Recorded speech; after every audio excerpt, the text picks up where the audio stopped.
ودين الإسلام دين أخلاق. النبي صلى الله عليه وسلم يقول إنما بعثت لأتمم مكارم الأخلاق. والنبي صلى الله عليه وسلم أخبر أن أقرب الناس منه يوم القيامة أحسنهم خلقا. من الآفات التي نعاني منها في هذا الزمان سوء الخلق وغلظ الطبع. هذه آفة نعاني منها، أن يكون الإنسان سيئا في أخلاقه، غليظا في طباعه، وهذا أمر من الأمور ومن الآفات التي جاء الإسلام بنفيها وردها، لأن الدين الذي جاء به نبينا صلى الله عليه وسلم دين يأمر بأن يكون العبد حسنا في أخلاقه، رفيقا شفيقا رحيما بإخوانه. ومن أعظم تلك الآفات الفجور في الخصومة. هذه من الآفات ومن الأمراض الفتاكة التي استفحل شرها في الناس، أن تكون فاجرا في خصومتك، فتجد المرء لطيفا في ظاهره حسنا في منطقه، لكنه إذا ابتلي واختبر بذؤ لسانه وشان فعله. ما السبب؟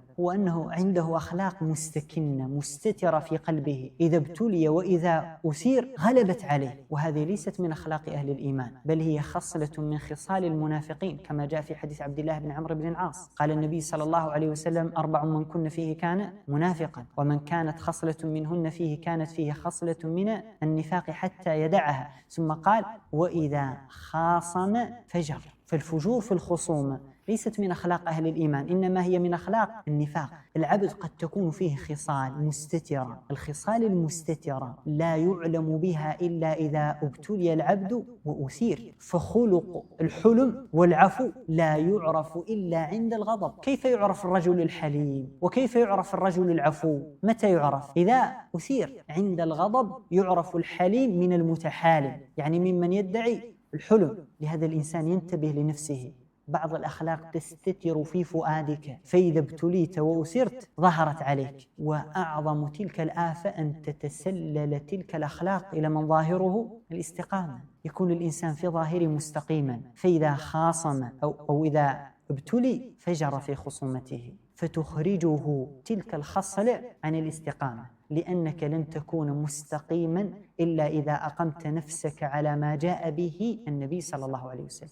فالاستقامة إقامة النفس على دين الله عز وجل. فلن تكون متحققا بتمام الاستقامة إلا إذا تحققت بتمام إقامة نفسك على ما جاء به النبي صلى الله عليه وسلم. أما أنك تظهر الاستقامة فإذا أثرت كان لك هدير كهدير الجمل الشارد الذي لا يدري أين يضع أخفافه، فمن أين لك الاستقامة؟ وانتبهوا لهذه الخصلة، انتبهوا. بعض الخصال وبعض الأخلاق السيئة لا تظهر منك إلا إذا ابتليت واختبرت. لهذه المرأة التي مر بها النبي صلى الله عليه وسلم وجدها تبكي عند قبر فأمرها بالصبر، فقالت إليك عني فإنك لم تصب بمصابي. لما علمت أنه النبي صلى الله عليه وسلم فجاءت تعتذر من النبي صلى الله عليه وسلم، ماذا كان الجواب؟ إنما الصبر عند الصدمة الأولى، يعني إنما صبرك عند الصدمة الأولى. فيقال لك خلقك إنما يظهر عند الابتلاء والامتحان. فالعبد ينتبه لنفسه،